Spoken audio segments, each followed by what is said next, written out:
To understand how people think, all you have to do is ask the right questions. When people want to own precious metals, they're fearful of the environment. There's a rage that's out there, and it's not playing well in favor of the administration. Until they see a Democratic alternative, future could look bright for Republicans. They're important because they came in to vote for the first time. They're younger, they tend to be not white, and they don't have a college degree. And something tells me they make up a bulk of this new media cohort.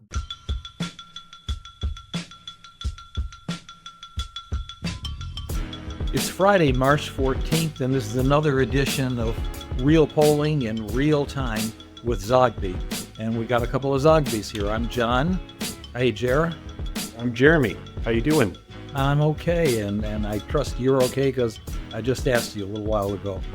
All right, so in the interest of making sure that we stay informed and that our listeners, viewers stay informed, we have fresh polling, and what we want to look at today is a critical group for Donald Trump, one that he won rather surprisingly, I guess. First-time voters.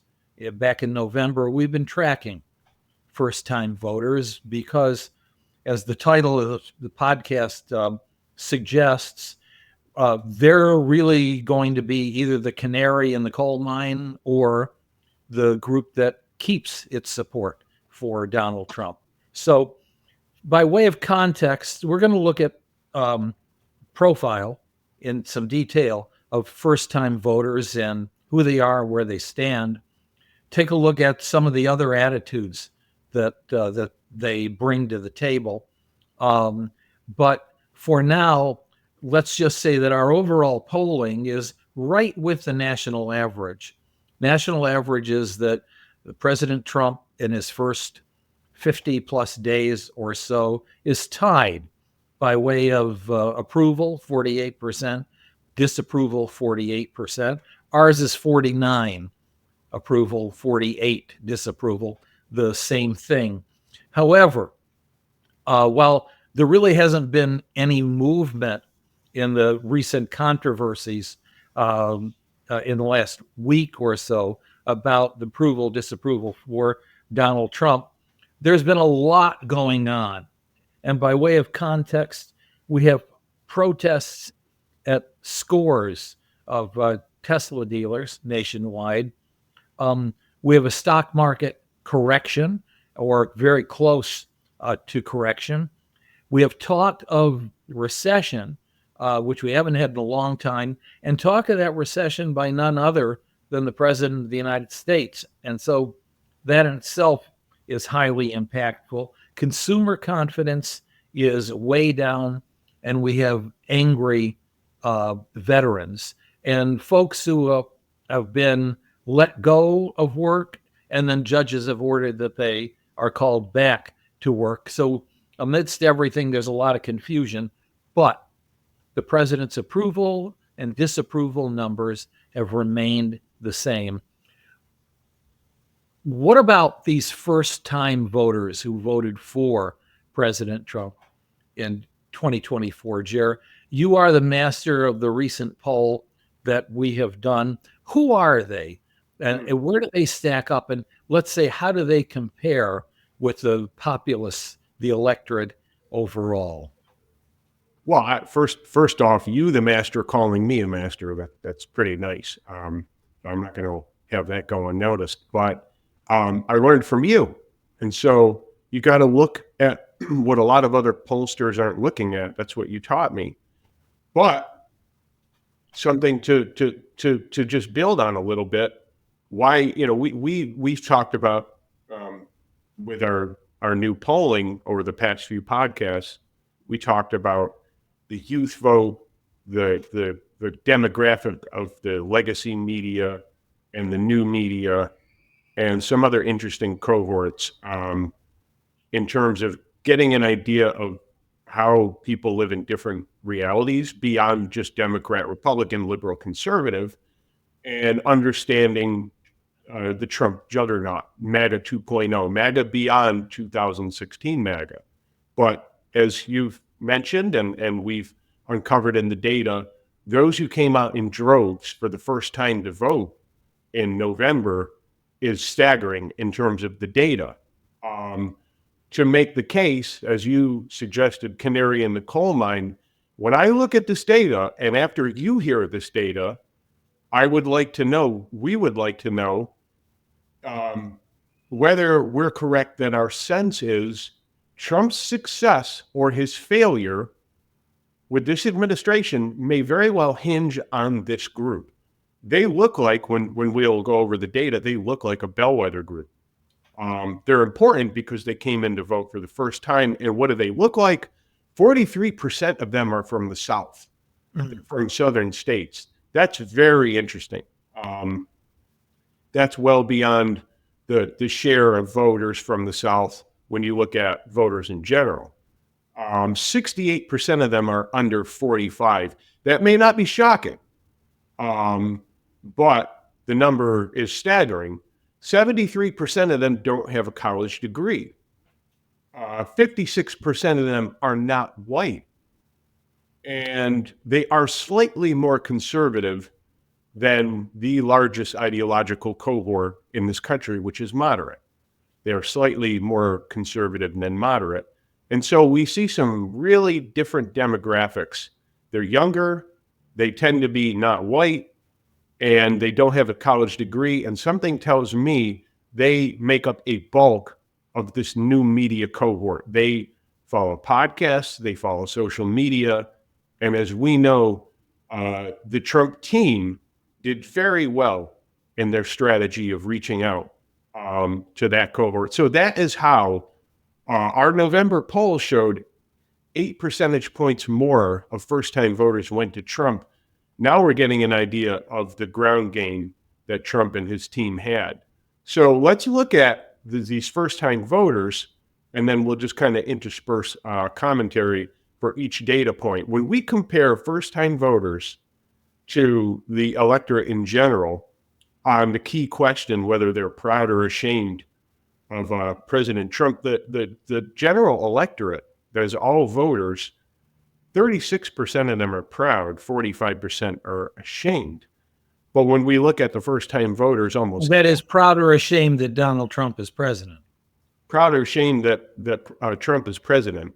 So you have about half, 45% of first-time voters who are proud that he's president, and 38% who are ashamed, again compared to 36% proud, 45% ashamed. It's a 10-point difference. I'll do one more, and then you chime in. Overall job approval, is, as you pointed out, is tied among the general public. But when you drill down to first-time voters, 59% of them approve, 36% of them disapprove. That is a world of a difference. I'll let you chime in. Yeah, typically first-time voters, not always exclusively the youngest voters, but first-time voters, younger voters, have been voting Democrat, even in elections that Democrats have lost. And what screams at me in these numbers is the fact that there is obviously a disillusionment here, and that Donald Trump has spoken to that disillusionment. And that, in fact, in the absence of a Democratic alternative, a policy, a sense of claiming victory, again, a sense that they can put this country right and not simply be the anti-Trump, that first-time voters are going to be around for a long time. And until they see a Democratic alternative, future could look bright for Republicans. Now, there are a lot of caveats there. I just gave, in the opener, a litany of things that are going wrong just in the last couple of weeks, and reaching a crescendo right now as we're speaking. Last night at Tesla dealerships throughout the country, tires were slashed by protesters. There's a rage that's out there, and it's not playing well in favor of the administration. But do these first time voters see that there's an alternative? Um, that's the question I think that this raises. Right now, President Trump, at this moment, still claims these first time voters. Yeah, yeah. And, you know, just to go back to that profile, because so much of the Democratic strategy following Trump's first victory was to hit on that he was appealing to white working class and rural voters who were insecure about immigration and who were concerned about had economic anxiety, and really drummed up the notion of white supremacy and racism. And what this podcast isn't about debating that. People have made up their minds. We don't care about, which view you have. The point is clearly that strategy failed, because 56% of these first time voters are not white. And so they weren't seeing that. So what we'll explore a little bit later, maybe some ideas of what ultimately pushed them to Trump. But to drive the point home why they're so pivotal, let's look at probably the most controversial thing going on right now, constantly in the news, and that's DOGE. And I didn't want to focus on Elon Musk because Musk is the face of DOGE. I wanted to focus on just the notion in general of this Department of Governmental Efficiency and slashing and cuts. And I'll let people, decide themselves whether they want to attach that to Musk or not. But looking at the approval rating of DOGE, that is approve or disapprove, the general public are split down the middle. 46% approve of DOGE. I like to call it doggy, whatever. 46% disapprove. But when we drill down again to first-time voters, it's 54% approve versus 37% who disapprove. And again, that is a staggering difference. So now I want to build the bridge to, in looking at the data, a lot of the questions I asked, what really made them go for Trump? And I can't say that I have the silver bullet issue, although I think this is what it is. I do think it was the economy. I do think it was inflation. On a related side note, we're hearing a lot of discussion about gold. Today, gold, for the first time, it set an all new time record, $3,000 an ounce. That's way up from a year ago today. And so this poll, I asked voters about whether they had interest in owning precious metals. And this may shed some light on first-time voters. And so among the general public, 43% say that they have interest in owning precious metals like gold or silver. Among first-time voters, 55% have an interest. And so that tells me, when people want to own precious metals, they're fearful of the environment. And it's said to be the oldest store of value. It's a hedge. It's a life insurance against chaos. And so we see this going mainstream, and significantly more higher percentage of first-time voters are interested in owning it versus the general public, which tells me they're seeking security, which tells me the reason why they were high on Trump on election day and all the way to now is they're looking for security. They're looking for economic security. And this is my closing statement, that this is why we think, you speak for yourself, that Trump's success or failure hinges on this group, because this group came out in droves for him, and they came out in droves for him looking for security. And it'll be interesting to see with all of this shaking out, whether they still hang on in his corner or not. We've seen fortunes change. Very popular presidents become very unpopular presidents. Joe Biden, clearly an example. Barack Obama before him, clearly an example.